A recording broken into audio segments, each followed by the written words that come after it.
afternoon again. It's a pleasure to see so many familiar faces and also some new ones, and also names of folks that I've seen over the years. And it's nice to be able to see you here and in some cases put a face with a name. I'm Monique Bowen. It's a pleasure to be back in conversation with you. Again, I'm on the faculty at Antioch University, New England, and also clinical faculty at the White Institute.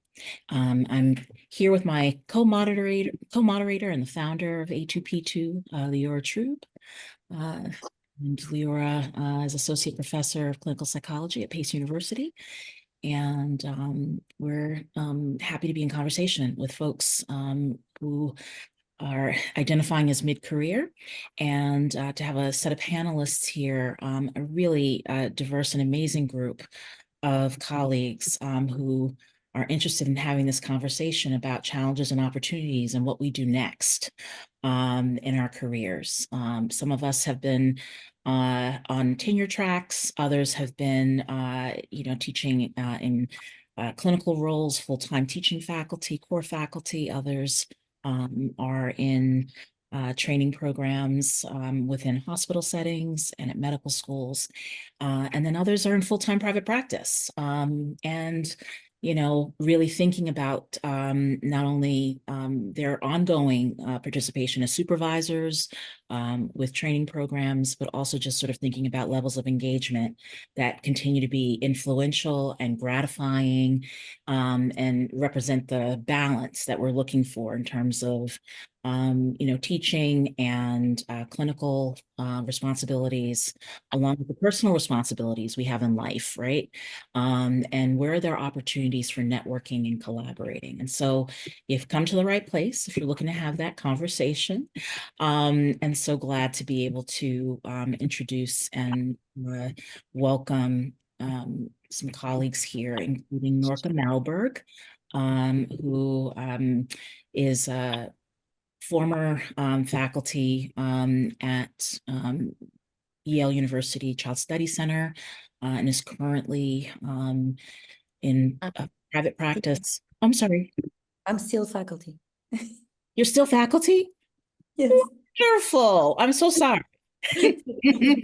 I'm now that Norca is in Barcelona. I'm just missing your whole narrative, but in full-time private practice, but also really doing a lot of training internationally with MBT, and writing a wonderful new book with Elliot Jurist and Mark Dangerfield and Jordan Bate on really introducing, thinking about parents and working with parents. Also want to introduce Sanjay Nath, who is former faculty, is correct? Former faculty at Widener University, where he was a clinical director as well for many years, and recently transitioned to full-time private practice in the Philadelphia area, and is still quite involved with Division 39 and the state psychoanalytic associations with which he'd previously been involved. So thank you, Sanjay, for being here. I also want to welcome Chris Yee. I'm sorry, it's not Yee. I heard you say it the other day. Please help me again. Either way is okay. It's okay? All right, I don't want to mispronounce, but Chris E is a clinical psychologist and psychoanalyst in private practice in Pasadena, California. She continues to teach and supervise at the Institute of Contemporary Psychoanalysis in Los Angeles. And she's also the associate editor on race and psychoanalysis for the Journal of the American Psychoanalytic Association. Excuse me. And then finally, I want to introduce Michelle Stein, who is a psychologist at Massachusetts General Hospital, or MassGen, and associate professor through Harvard Medical School. And it's a pleasure to meet you for the first time the other day, Michelle, and to welcome you into this conversation about your work and experiences with DBT at MBH, but really thinking about your career as a teacher of psychology fellows and interns. And so really, just looking forward to a in-depth and broad conversation and inviting folks after we're hearing from our panelists to engage. So I'm going to start, Norca, you're off mute. So I'm going to have you go first, followed by Sanjay, and then Chris, and then Michelle. Thank you. All right, well, thank you so much, Monique and Leora. Being out here in Barcelona is very nice to feel included, you know. I wrote up what I was gonna say because I am not famous for being succinct. So let me begin by saying that there are two questions that I usually avoid. One is where am I from? And the second one is what am I doing these days professionally? The first, I think I could say I have sorted out for quite a few years of good enough psychoanalysis. The second one, the second question, which I am addressing briefly here, is still a work in progress. So I'm thankful for the opportunity to this amazing new group to explore it with you in the hope that my experiences will illustrate the value of a stubborn curiosity and the flexibility and humility it requires. I began my academic path in the context of the Harvard School of Education, a place which encourages healthy defiance and creativity. I thought my career would follow a somewhat normative path, but like most of my life, it has not. My nomadic family life did not allow me to follow the usual tenure track pathway. Instead, I have built an independent academic career, which allows me to teach and supervise child psychiatrists, for example, as a community faculty member at Yale Child Study Center, which I have for 15 years, as well as in the faculty of several psychoanalytic institutes, and most recently, Ramon Llull University in Barcelona, Spain. Very early on in my career, I discovered my passion for clinical work and the challenge of creating modifications outside the consulting room. My doctorate on mentalization-based treatment in pediatric hospital settings in the UK at University College London opened the door to opportunities for teaching, supervision, and involvement in diverse clinical research that informs my clinical practice. Offering short intensive courses to mental health professionals and follow-up group supervisions has allowed me to develop an interdisciplinary community around the ideas promoting mentalization-based work and contemporary psychodynamic psychotherapy. I find that as I reach my mid-career status, my choice to focus on developing clinical models, which provide a new lens to early career clinicians, as well as challenge the imagination of clinical researchers, have become the main aim of my work. My teaching and supervision roles allow me to keep learning from others and contribute to the development of new ideas to share and to grow from. Not being an English native speaker, I approach writing with high levels of anxiety. However, I feel strongly that publishing, mentoring others through supervision, and teaching in diverse cultural contexts have made my career an interesting and ever exciting enterprise. It is difficult at times to not have the safety of a faculty position in just one institution, but currently I'm a member of the faculty of 3 master's programs in Europe and Latin America, and support PhD and master level dissertations in Latin America, US, and Europe.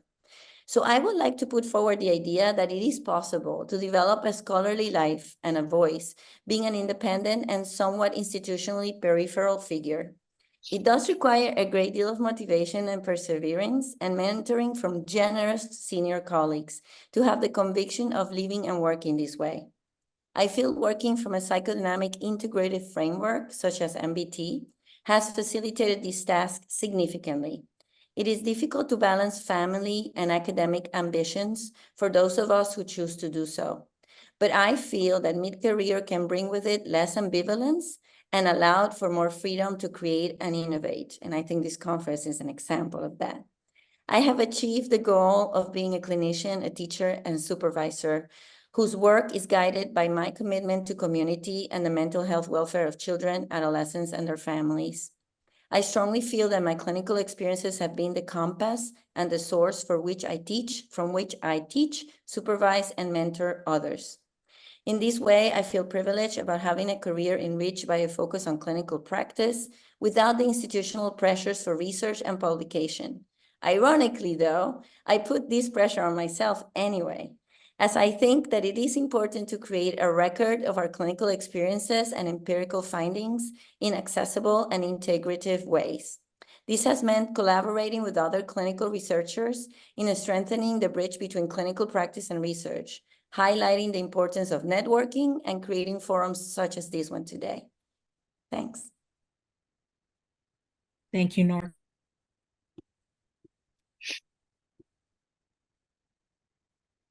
Thank you, Norca. Thank you. Hi, everyone. It's really good to be here. Thanks, Monique and Leora, for inviting us. Leora said in the opening comments, there's no single truth to being an academic. And I feel on our panel, we're just going to share a little bit of our experiences and truths and invite all of you in to kind of share and connect and think about differences, because in the academic setting, it feels like context is king, right? Every context is a little bit different and it matters a lot. But part of why I'm really glad to be here today is because I care deeply about teaching and learning institutions. And I was reflecting that nearly for my entire life, I've been part of an academic community. And as I start, let me start by sharing just a little bit about my personal social location. I'm a 52-year-old South Asian man, cis, het, able-bodied, part of an immigrant family, second generation, born in the US. And I'm trained as a clinical psychologist, having finished my PhD 20 years ago in 2004 at Temple University here in Philly. And I've been in Philly ever since. So I think I qualify solidly to be in the mid-career, I hope, 20 years out. So shortly after finishing school 20 years ago, I took a full-time academic job in a doctoral training program, a PsyD program, Widener University right outside of Philadelphia. I was first an assistant professor, then I was an associate professor, and finally a full professor, having kind of climbed the tenure ladder successfully. And some of you here might want to talk more about that climb and some of the pros and cons of it. I was also an associate dean and director of the PsyD program for 8 years. The program was eclectic in orientation, but psychodynamic friendly, with about 20 to 25% of students engaged in our psychoanalytic concentration. It was also a traditional mix of teaching, scholarship, service, and clinical practice. And I loved having the varied roles, and the mix of work and different kinds of challenges was very exciting. Something that draws many to academia. You can never claim to be bored. There's too much to do for everyone in the academic space. What I'd like to share a little bit more about personally is that I grew up with books and an idealization of academia as a place to share ideas, think together, and grow together. Some version of the ivory tower and maybe a surrogate family or community. I developed these ideas at a time when I had internalized a lot of ideas related to whiteness, which I mean most broadly, having experienced many academic communities through the lens of predominantly white institutions. And I had committed myself to ideas like meritocracy, critical thinking, and writing, things I always enjoyed and excelled at. And I had also unconsciously internalized a model of academia as a mode of leisure, and the role of an academic as being part of a leisure class. I believed in hard work and doing my best, and I threw myself into it like many academics, with my role being a significant part of my identity. Over the years, I began to realize how much labor was involved. Emotional labor, relational labor, the depths of the needs of others, and also what it meant to come to academia via class mobility and from a non-academic family. I gravitated to students who often shared aspects of their identities with me, who had so much to teach me while being in relationship, but also felt burdened by the hours, pay, the bureaucracy, the meetings, the endless meetings. It's impossible to underestimate how many meetings there were. And also the challenges in aiding students who were harmed by the institution and program where I held a lot of power. As a side note, I think I've done a lot of reflection also on the ways in which narcissism and non-community self-interest in academia is often rewarded. and how those who are aided the most by a dysfunctional system are sometimes those who act out the most. So all of these things were sitting with me really heavily during my academic career. During COVID in 2022, 2 years ago, I turned 50 and conflictedly decided to leave academia. It was bittersweet. I loved my students and so many aspects of the work, but I also felt in many ways like an academic outsider, quote, separated from other academics and from university life by our lived experiences, unquote. This is a quote from Victoria Reyes, who's a sociologist who wrote a book, which I highly recommend, called Academic Outsider, Stories of Exclusion and Hope. And it's a great book that speaks about the experience, a lived experience of an academic in sociology, and how both academia can offer hope and also replicate some of the same types of exclusion found in our society more broadly. What I'd like to end with is just an invitation to everyone here to talk honestly about the bitter and the sweet, the pros and the cons of remaining in academia and fighting the fight, or leaving, being an insider and outsider. For me, with social justice as a main concern, I felt I could be more engaged with teaching, supervising scholarship outside of an institution. And I've begun a journey of starting a collective focused on immigrant and refugee issues that is less hierarchical, more applied, and quite honestly, feels like more fun.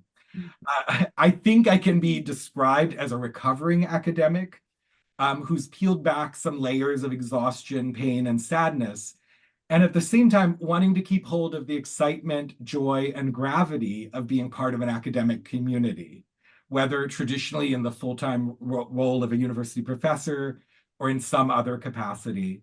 So I hope that touches on some of your lived experiences and could be a great jumping off point. And thank you for listening, and look forward to more conversation. Thank you so much, Sanjay. And if you don't mind putting the name and author of the book about the academic outsider in the chat, that would be really great. Absolutely. I'll do that now. Awesome. Thank you. And yes, please, Chris, join us. Hi.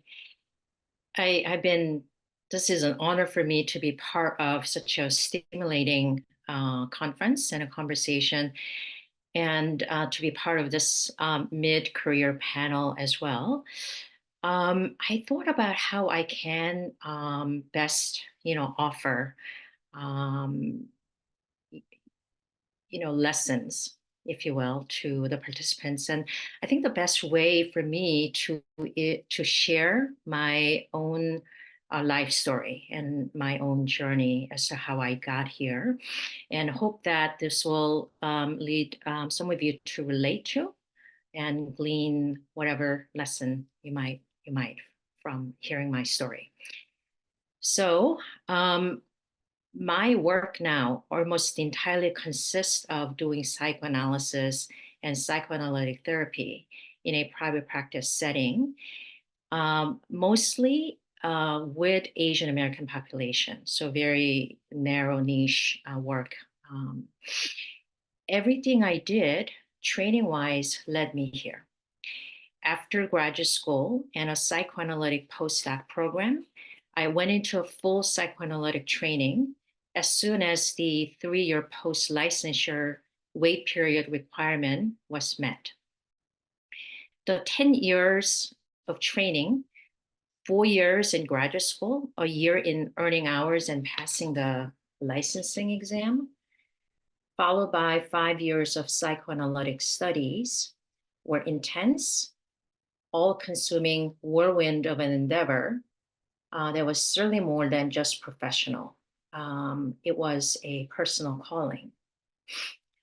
I was always, and continue to be, moved by life stories of patients.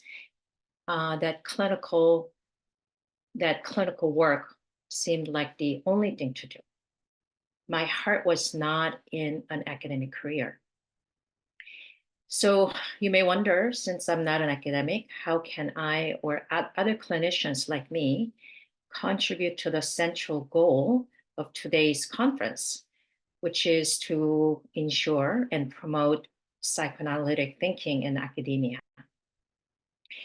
So I think I was selected to be part of this panel to serve an example that there are many ways to contribute towards this goal other than being an actual academic.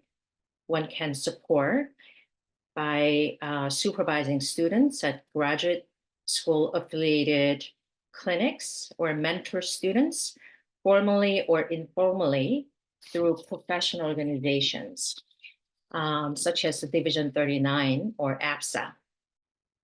One can also present one's clinical work in conference or write and publish one's work in academic journals.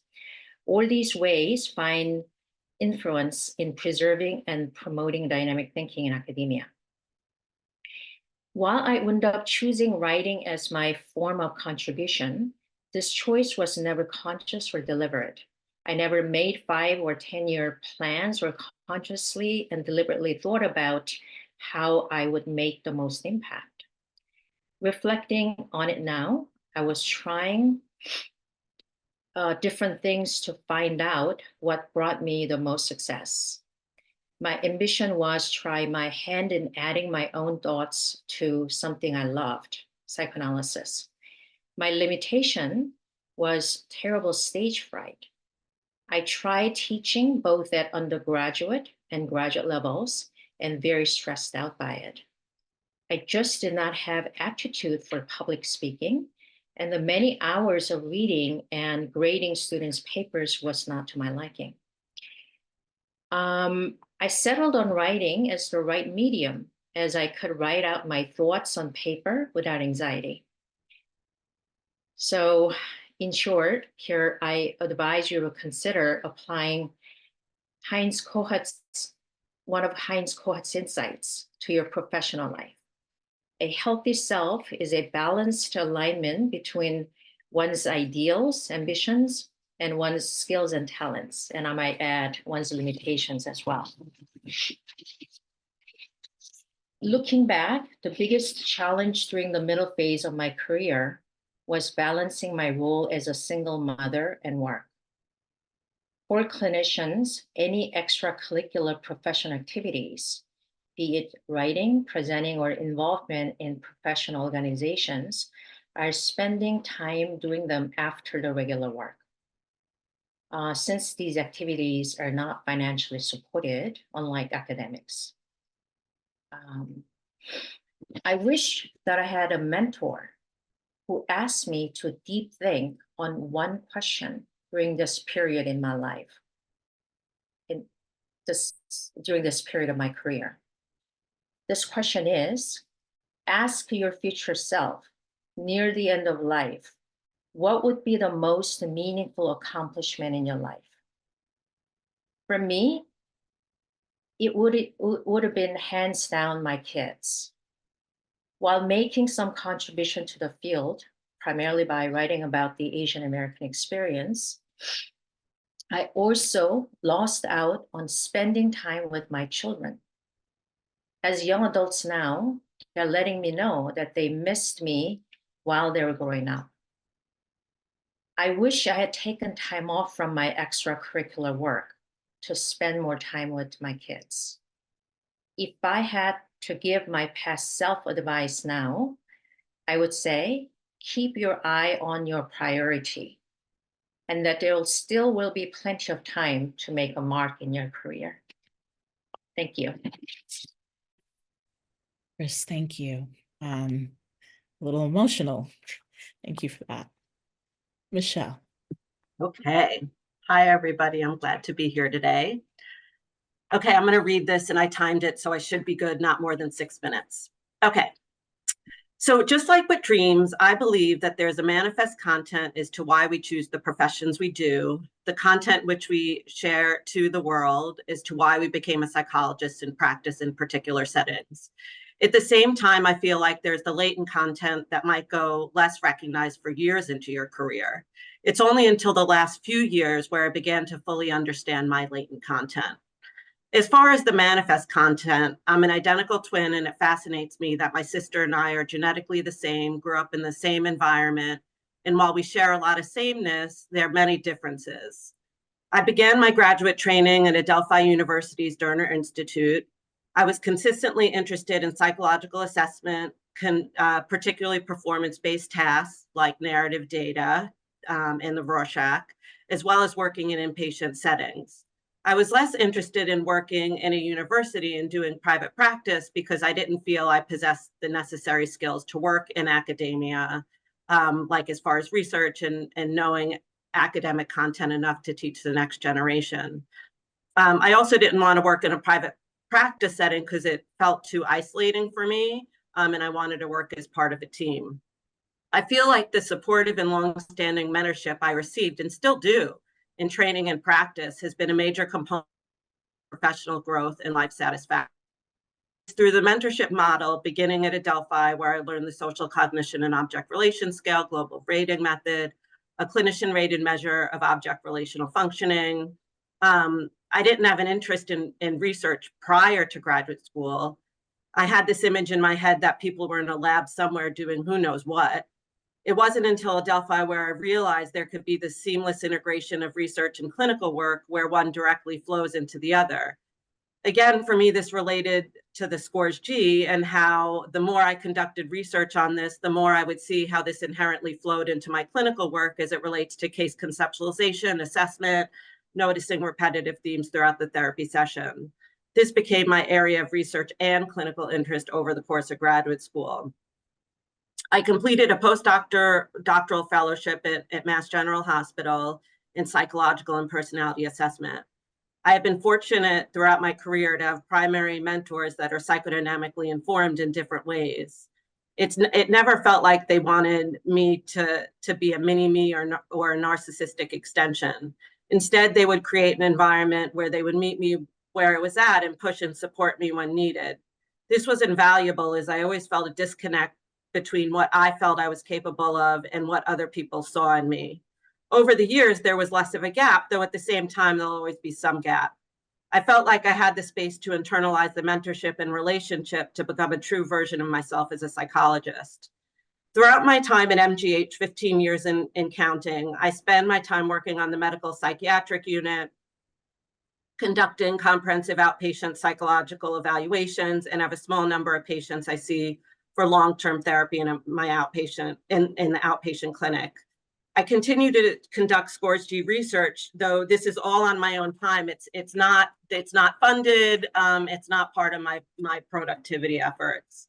I was able to progress from instructor to assistant to associate professor through Harvard Medical School. This was never something I considered, but over time and continued professional development and ongoing mentorship, it's something that became a possibility. Around 2016-17, there was a turning point for me as it related to teaching and training.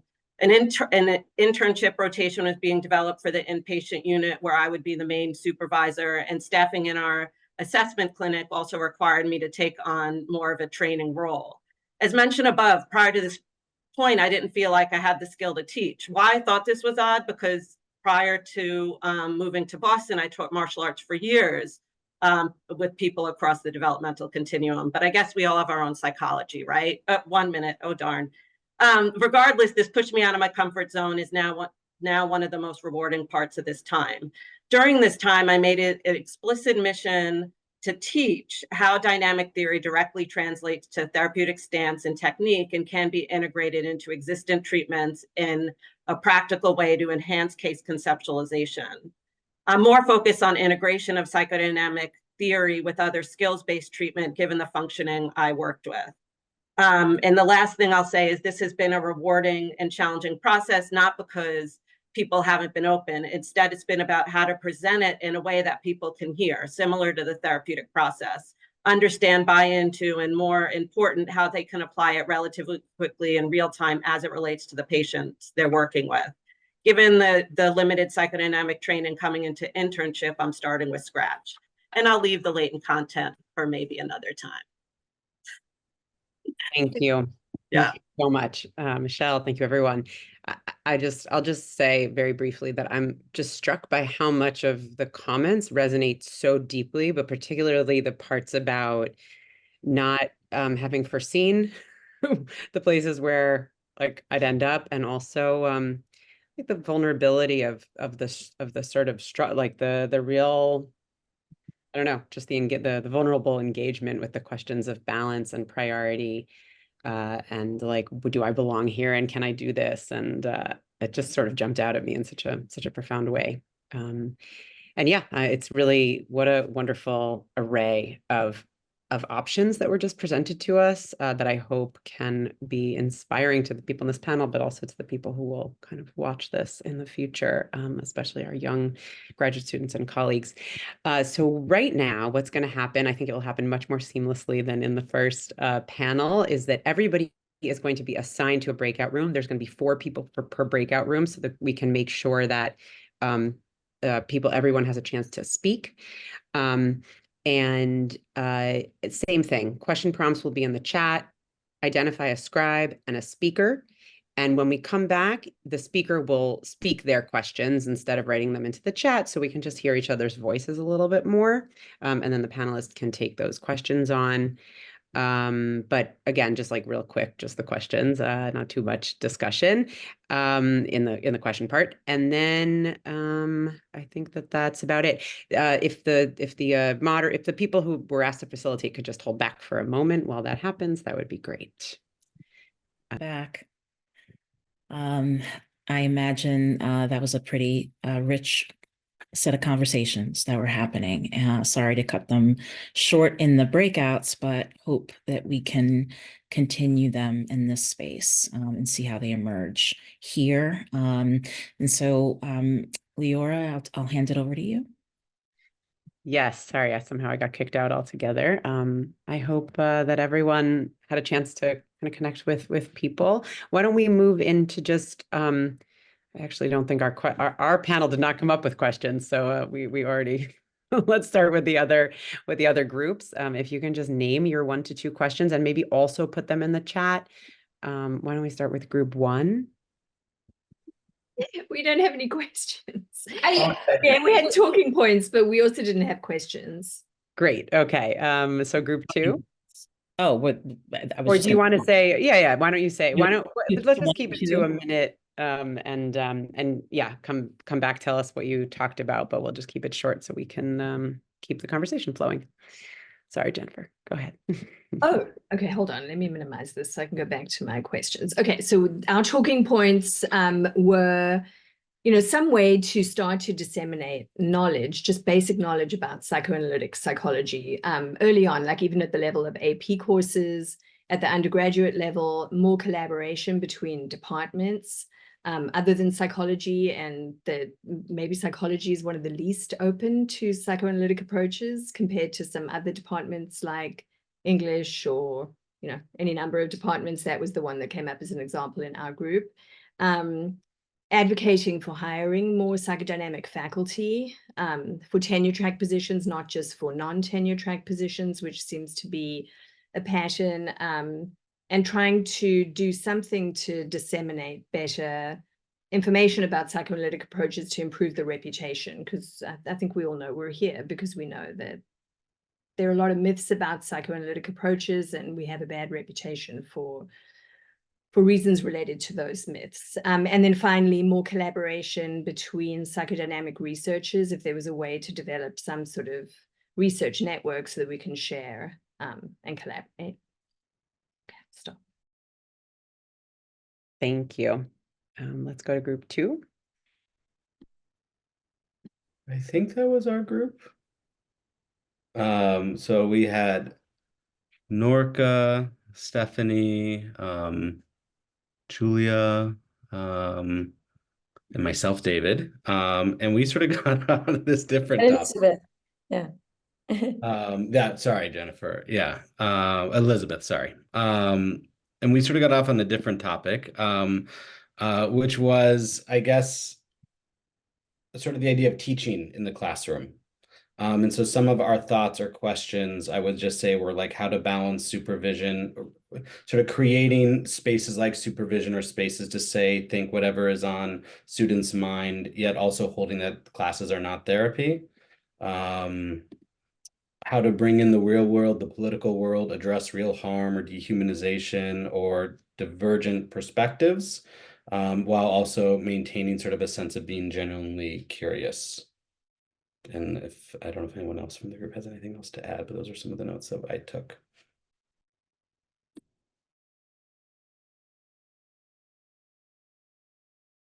Thank you. Group 3. That was me with Michelle, Johannes, Daniel, and Martin. We also didn't have questions as much as talking points, but ended up talking a lot about time as a limited resource and what are we doing with it. Time personally as well as professionally, time with mentors versus kind of true academic friends who we can collaborate with. You know, we talked about if we're using our time to kind of really further the field and versus kind of efforts at various levels of being rewarding, but maybe don't necessarily solve some of the challenges this conference is aimed at addressing. We talked about whether we're using time to deeply engage psychoanalytic theory and read deeply seminal works versus kind of maybe more allocating our energy towards emerging ideas. I guess if we had a question, it would be to the panelists of what you wish you knew about your time kind of before transitioning to mid-career. Just a really simple, no challenge at all in that question. Thank you, Kevin. Group 5. You mean 4? I think we're 4. 4. My apologies. I now can't I can't- remember Yeah. who was the speaker. Amanda was our scribe, but I don't know that we said a speaker, so I'll just go. So our group was myself, Amanda, Joan, and Monique. And the question that we were in the process of formulating as the time ended was about, to hear more from the panelists about their experiences for how they found their authentic voice. And we talked a lot about how this middle career phase of there can be kind of a paralysis about around our writing and our publishing and the work we're doing. So how people, find their authentic voice in that and overcome that paralysis and create the structures and supports that they need in order to kind of keep generating after those kind of initial early career guideposts have been met, whether that's finishing dissertations, getting tenure, how, then sort of what you need to get to the next thing and in an authentic way. Thank you so much, Jordan. Group 5. Hi, everyone. I'm Courtney. In my group, it was myself and Chris and Lee and Shada, who I think got kicked off. Hopefully we'll be back. Mostly we talked together about the questions. We talked a little bit about how there can be conflicting values between a psychoanalytic sensibility and the university or the department and, the kind of working within that conflict. Especially when there are things that can't be talked about, and maybe from a psychoanalytic perspective that might be seen as valuable. And we also, it seems like a theme in some of the groups, we talked about how time and energy are such limited resources. And when you want to go into depth or further engagement, but you have a heavy clinical load or family demands or faculty load, it can be so difficult. We did also talk about a bunch of things for question number 2. And maybe a question for the panelists is about how to make time. How do you find time for writing, maybe more reading when time and energy are so limited? So thank you. Courtney, if you could put that, thank you. And if you could put that question right into the chat to everybody. And Christina, do you mind speaking on behalf of our group? Not a bit. Hi, I'm Christina, and let's see who's in our group. We had Alvin and Rachel and Timothy and Laura. And we also didn't get to questions.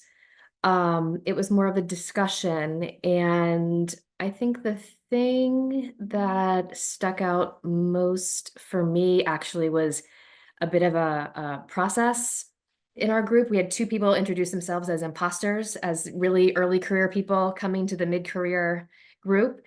And the way that I ended up hearing that was really, interest and a lack of mentors and a lack of sort of knowing what this looks like down the road, which as a mid-career person, I could identify with in terms of trying to figure out who is doing this in academia. And I could join my imposters in terms of wanting to have community with and dialogue with people who are doing this, wanting to know everything from how are you researching to how are you teaching, who are your people, who sustains you. I think there was a sense among many of us of kind of loneliness, like we were trying to manage this particular path on our own. Wonderful. Thank you. So we have 17 minutes to kind of talk through these ideas. We're going to go until 2:10, and then we're just going to head back to the main, like to the lobby and to the main, to a sort of big room. It'll be no more than 5 minutes at that point, maybe less, just kind of a let's all see each other's faces here and go on to the Google Doc. So yeah, I mean, I think these are really wonderful questions. And I like this one maybe to start is, what do you wish you knew about your time before transitioning to mid-career? So I'll open that to the panelists, and if other people want to jump in, moderators and everyone else.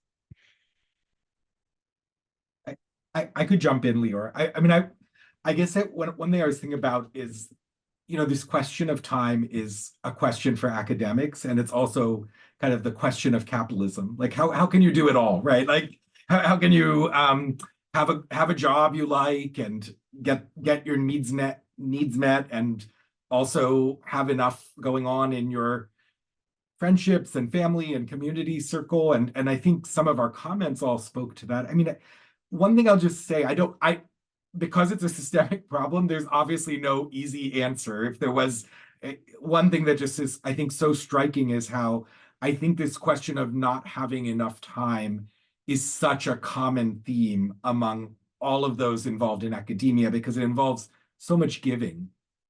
And so much giving that where the more you give, there's more that can be given, right? It kind of leads to more and more paths. And if you really do stay present, you can reach more. The one thing I'll say, and I wonder if any of others of you resonate with this, is the typical kind of mentoring advice you get within departments, or that I received in my department and seems ubiquitous, is some answer like by more senior people: learn how to say no. Learn how to say no to the right tasks, and that will provide more space. And you need to say, I'm not doing anything but writing on these times, and I'm not going to give. And I think that there's not an acknowledgement of the kind of double bind that solution puts people in. That, because it is both, you should be able to do it all and say no when appropriate without consequences. And there are so many tasks within different academic settings where a no means various groups of people will be hurt or not get what they need, or that a no means some consequences for you yourself. And so it feeds into a kind of capitalist mindset of like saying no is about being selfish and self-interested, kind of in a Adam Smith kind of way.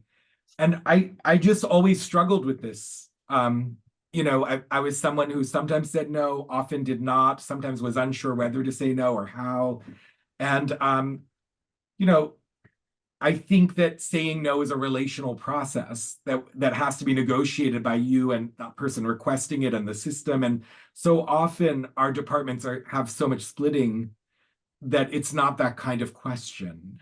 The question is actually about something else. And so I guess I just wonder, I'll open it up to the group. I'm not offering any solutions here, but how do you relate to this question of saying no, limits, boundaries, time,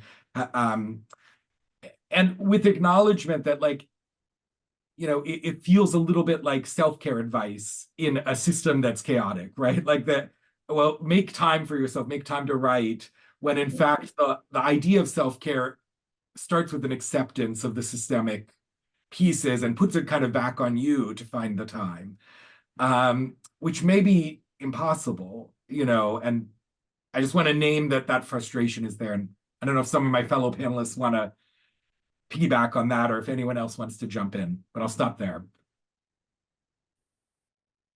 Monique, did you want to? Yeah, I just I really appreciate that formulation and sort of acknowledging the major factor that governs a lot of our lives around choices around um, income and also the expending of resources, and personal resources and familial resources, and just thinking about the commitments of all of the people in my life and to my career, in order for it to be what it is, even if I'm not happy with it.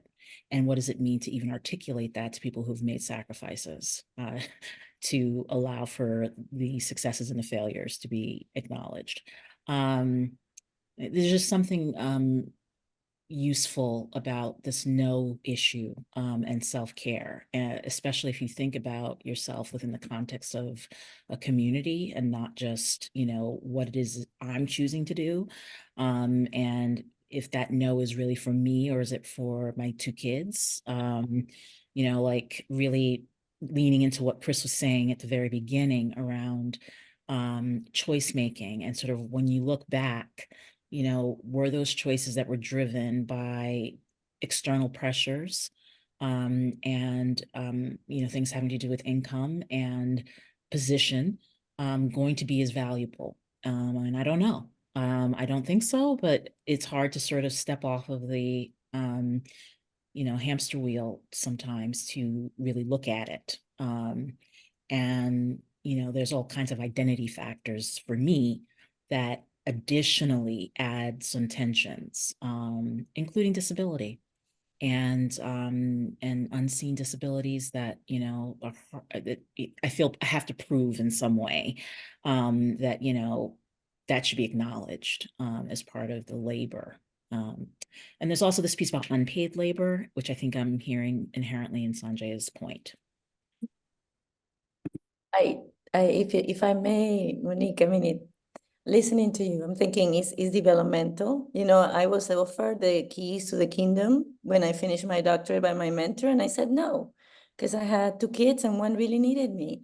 And I really appreciate your comment, Chris. I mean, also the looking back, but the advantage is that, my boys for some reason got involved in, they're like one of my invisible disabilities. I'm dyslexic, right? So when I write, and also I learned English at 18. So I've been humiliated by lots of editors, and I've been told, oh, I had to fix your grammar and things like that. That's why I use the stubborn word, when I was speaking, because I think that it takes a stubbornness and perseverance. And I think it also, as you say, has to do with identity. And for me, as a former ballet dancer, if you tell me I can't do it, I will continue trying to do it.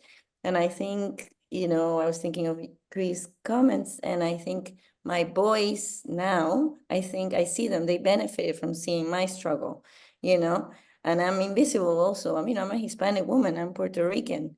By heart, I'm a Latin American, but everybody sees the European half, my father, right? So, I always sort of trying to see where I fit in. And that's why I created my own thing, because I was offered the keys and I threw them out.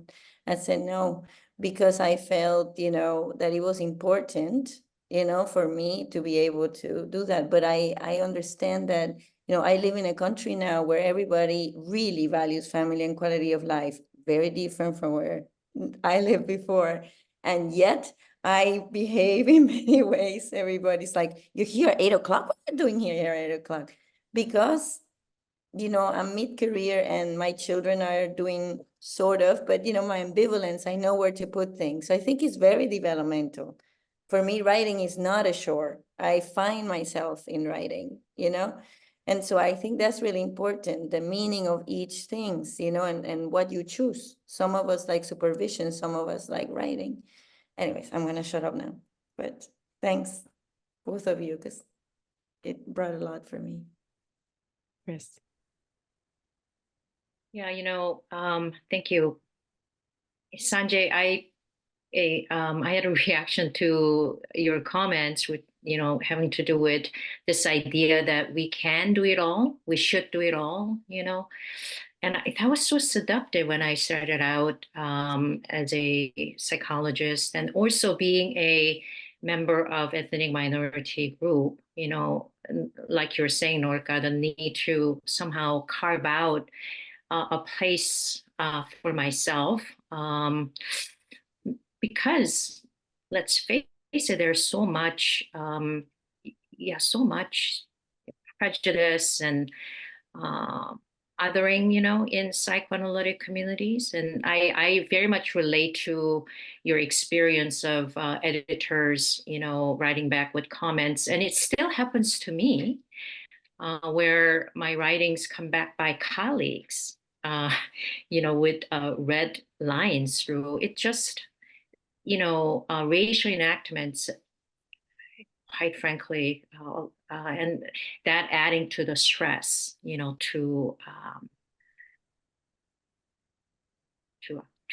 our work, but I think if I had an opportunity to better assess my limitations and appreciate my limitations, that I cannot do it all. I have limitations. And also, I am more than just, professional. My life is more than just my work, my children, other obligations I have to people. I wish that I had an opportunity to consider them. I just wanted to jump in and I mean, I've really appreciated this, and it makes me, it sort of was making me associate to when I first got into academia. There's a lot of hazing, it felt like, in general, but a lot of, like, if I said I couldn't make a meeting because I had a patient, like, I would get a talking to by one of my colleagues, like one of my friendly colleagues, like, don't you tell people about that. And so I developed this sort of like, okay, only talk about the things that happen here, like, naturally. And in the last few years, I've kind of realized, like, no, I need to actually do the opposite. I need to be extremely vocal about all the things that take up my time, both as a mentorship element for students so that they know what it's like to be a full-time mom, a full-time, and I often will say, like, to my classes, I have 3 full-time jobs. I have my academic job and my clinical practice, and then I have this other job from 5 p.m. all the way until 8 a.m. and on the weekend. And so you should, like, this is how to relate to me because of those things. Like, I don't want those to be limiting to you, but I want to be very, very open about them. And that was very liberating for me personally. I think when I was able to start saying that to everybody, I think even maybe a little manically at the beginning, but I think I've calmed down. And then in terms of, there was this question about writing and reading, which maybe we can jump to, but for me, I think what maybe made me want to start this group is that it's been really, after many years of feeling like I had to write in a very particular way for these kinds of, first it was research journals, then it was like, oh my God, could I possibly write for Psychoanalytic World? And maybe I could write in psychoanalytic psychology because that's the research, wing of it. It took a long time for me to feel, enough confidence to even write sort of more clinically.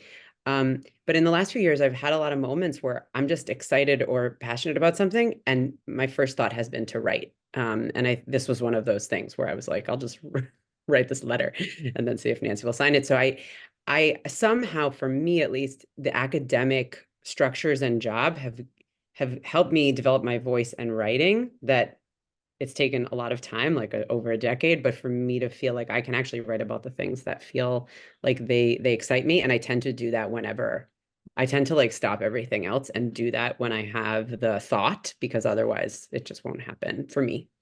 And I'd invite other people to speak to that if you.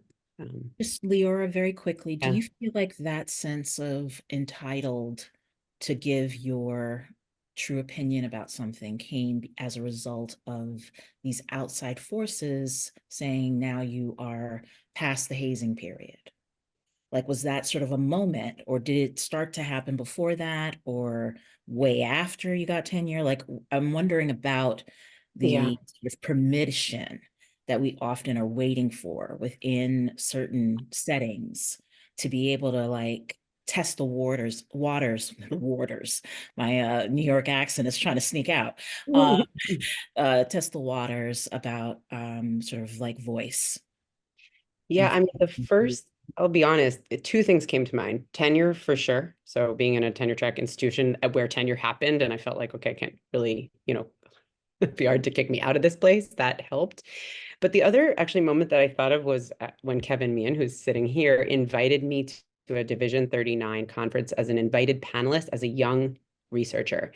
And I think for me, like really believing that I would never write for the psychoanalytic world. It was like, I'll be an academic, I'll do research over here, and then I'll be interested clinically over here. And I couldn't really imagine those being integrated. But being invited in that sort of more formal way was the first time that I was like, oh, maybe I can have something to say in this space. And I think slowly that began to develop this sense that, yeah, that I can have a voice. But I think the institutional sort of permission, obviously also really helped. And I don't want to kind of undermine that for me.